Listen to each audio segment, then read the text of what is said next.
મેઘરાજા ગુજરાતમાં પોતાનું રૌદ્ર સ્વરૂપ બતાડી રહ્યા છે। ત્યારે જામનગરથી મળતા સમાચાર, જામનગરમાં પૂર બાદ ખેડૂતોના ખેતરો ધોવાયા છે। ખેડૂતોને રોવાનો વારો આવ્યો છે। સાપર ગામમાં ખેડૂતોના ઊભા પાક પર વરસાદી પાણી ફરી વળ્યા છે। વરસાદી પાણીથી ખેતરો બેટમાં ફેરવાયા હોવાનું માલુમ પડી રહ્યું છે। ખેડૂતોના ઊભા પાકને નુકસાન વેઠવાનો વારો આવ્યો છે। ત્યારે અત્યારે હાલ ખેડૂતોની હાલત કફોડી જોવા મળી રહી છે। સર્વે બાદ સહાયની માંગ સતત ખેડૂતો કરતા જોવા મળી રહ્યા છે। પહેલા વરસાદ ઓછો આવ્યો હતો, વરસાદ ન આવ્યો હોવાની ફરિયાદ જામનગરવાસીઓ કરતા જોવા મળ્યા હતા, પરંતુ તે પછી જે રીતે મેઘરાજાએ પોતાનું રૌદ્ર સ્વરૂપ બતાવ્યું અને ઘણા ઓછા કલાકોમાં જ સાંબેલાધાર વરસાદ જે રીતે પડ્યો હતો, ત્યારે લોકોના હાલ પણ બેહાલ થયા હતા। ત્યારે ખેડૂતોને સૌથી વધારે વેઠવાનો વારો આવ્યો છે।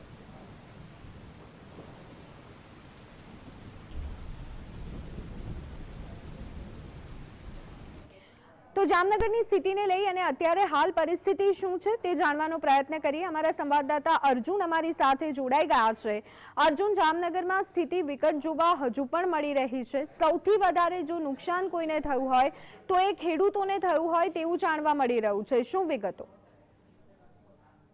ધોની સાતમ આઠમની રજાઓ હતી અને લોકો પોતાના ઘરે તહેવાર મનાવવામાં વ્યસ્ત હતા। અચાનકથી કુદરતી આફત ત્રાટકી અને જે ખેડૂતોના જે ખેતરો છે તે ધોવાયા છે। ખાસ કરીને જે આપ મારી પાછળ જે આ દ્રશ્યો જે જોઈ રહ્યા છો તે આ દ્રશ્યો છે તે કોઈ નદીના દ્રશ્યો નથી, પરંતુ જે આ એક ખેડૂતે 8 વીઘામાં વાવેલી જે મગફળીના જે દ્રશ્યો છે કે જે સંપૂર્ણપણે જે આ પાક જે છે તે ધોવાઈ ગયો છે અને પાકનો જે છે તે સત્યાનાશ થઈ ગયો છે। મગફળી હોય, કપાસ હોય કે કોઈ પણ અન્ય જે ખરીફ સિઝનના પાક હોય, તમામ જે ખેડૂતો છે તેને અત્યારે હાલ રાતે પાણીએ જે છે તે રડવાનો વારો આવ્યો છે। કારણ કે જે રીતના કુદરતી આફત જે ત્રાટકી છે તેના કારણે ખેડૂતોના ખેતરો જે છે તે ધોવાયા છે। અત્યારે હાલ જે પરિસ્થિતિનું નિર્માણ થયું છે, આપણી સાથે અહીં જે ખેડૂત ઉપસ્થિત છે તેમની સાથે વાત કરવાનો પ્રયત્ન કરશું કે ખાસ કેટલા વીઘામાં તમે જે પાક વાવ્યો હતો, અત્યારે શું પરિસ્થિતિ છે અને વીઘે પાક વાવીએ તો કેટલો ખર્ચો આવે ને કેટલી નુકસાની લાગે છે?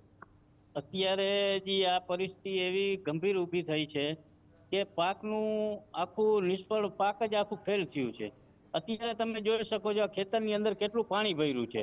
આ પાક તો અમારે આજે 4 દિવસથી આ પરિસ્થિતિમાં પાણી ભર્યું છે। અમારું પાક તો નિષ્ફળ જ છે કે કોઈ કામનું નથી। અને અમારે આટલી આ બધું અમને ખર્ચ લાગ્યા છે, આટલું બધું આ બધું જે અમે, જો તમે કપાસ ગણો તો વીઘે 8-10 હજાર રૂપિયાનું ખર્ચ લાગ્યું છે। જો મગફળી તમે ગણો તો વીઘે 15,000 રૂપિયાનું ખર્ચ લાગ્યું છે। તો આની અંદર અમે આ મગફળી તો અમારી તૈયાર થવા આવી, તમે ગણો તો મગફળીનું હવે અમારે કમસે કમ 15 થી 20 દીમાં અમારે મગફળીનો તો ફાલ લાગી ગયો। મગફળીમાં ડોડા થઈ ગયા। ખૂબ સારી પરિસ્થિતિમાં અમારી મગફળી હતી અને અત્યારે જે આ વરસાદે અમારા ઉપર જે અમે સાતમની અમે જે મોજ માણી રહ્યા હતા અને મોજની અંદર અમારા ઉપર આવી આફત આવી પડી કે અમારી પરિસ્થિતિ બહુ ગંભીર બની ગઈ છે। એક તો અમારા પાક ફેલ થયા, બીજામાં કે અમારે જે પડાની અંદર ધોવાણ થયા, નુકસાન થયા અને એટલી બધી અમારી ગંભીર પરિસ્થિતિ છે કે અત્યારે અમારી હાલત સાવ ગંભીર છે। જો અમને સરકાર શ્રી કાંઈ મદદરૂપ થાય તો અમારે આમાં કાંઈક અમને રાહત થાય। બાકી અમારા ખેતરમાં અમારાથી હવે પાછું વાવેતર થાય એવી પણ અમારી પરિસ્થિતિ નથી કે અમે હવે કાંઈ ખર્ચો ખેતરને સુધારી શકી કે ખેતરમાં અમે વાવેતર કરી શકી। વાવેતર કરવા માટે ખેતર સુધારવા પડે, ખેતર સુધારવા માટેની અમારી પરિસ્થિતિ છે નહીં અત્યારે કે અમે ખેતર સુધારી શકી।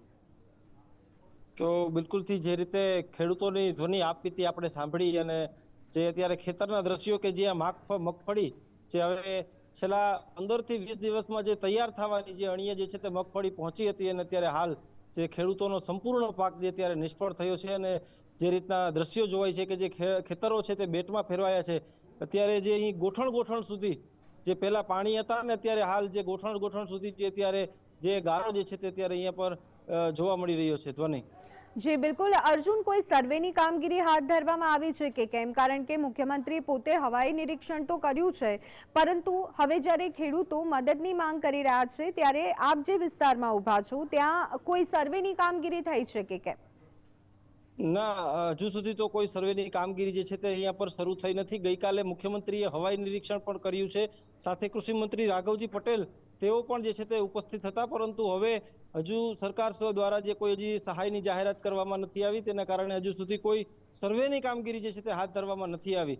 એટલે કે હવે ટૂંક સમયમાં સર્વેની કામગીરી હાથ ધરવામાં આવે અને ખેડૂતોને જે નુકસાની થઈ છે તેમાં સરકાર જે છે તે ખેડૂતોને થોડોક સહયોગ આપે, કારણ કે જે નુકસાની થઈ છે તે તો કદાચ ખેડૂતો પણ માની રહ્યા છે કે આ નુકસાનીની ભરપાઈ તો કદાચ કોઈ નહીં કરી શકે, કારણ કે સતત 3 મહિનાથી જે ખેડૂત જે તેમાં મથતો હોય, તેમાં કહી શકાય કે જે મગફળી હોય કે કપાસ હોય, તમામ જે ખેડૂતો તેનું બિયારણ લીધું હોય, ખાતર લીધું હોય અને તેની મહેનત એટલે કે લોહી પાણી એક કરીને જે તેને મોલાત ઊભી કરી હોય, કદાચ તેનું જે વળતર તો જે છે તે સરકાર કદાચ નહીં ચૂકવી શકે, પરંતુ જે ખેડૂતોને જે સરકાર જે છે તે કંઈક તેમને સહાય કરે તેવી અત્યારે હાલ જે ખેડૂતો જે છે તે માંગ કરી રહ્યા છે. તો નહીં જી અર્જુન, સામાન્ય રીતે કયા કયા પાકને વધારે નુકસાન થવા પામ્યું છે? જે રીતે અત્યારે હાલ આપ મગફળીના ખેતરમાં ઊભા છો અને અમે જોઈ રહ્યા છીએ દ્રશ્યો કે આખું ખેતર પાણીમાં જોવા મળી રહ્યું છે, સાથે બીજા અન્ય કયા પાકોનું વધારે વાવેતર કરવામાં આવ્યું છે કે જેને નુકસાન પહોંચ્યું છે જામનગરમાં?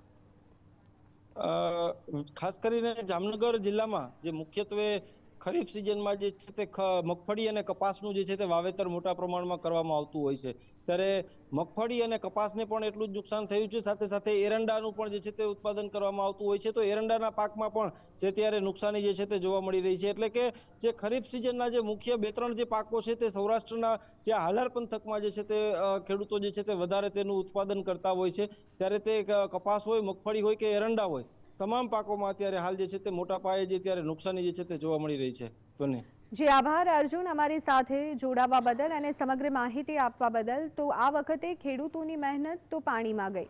આશા રાખીએ કે સરકાર આ ખેડૂતોનું, આ જગતના તાતનું દુઃખ સમજે, જલ્દીમાં જલ્દી સર્વે કરાવે, ન માત્ર સર્વે પરંતુ જે યોગ્ય વળતર છે તે પણ ચૂકવવામાં આવે. દર વખતની જેમ આ વખતે ધાંધ્યા ન થાય અને આ જગતના તાતની વેદના સરકારના કાન સુધી પહોંચે તેવી જીએસટીવી પણ અપીલ સરકાર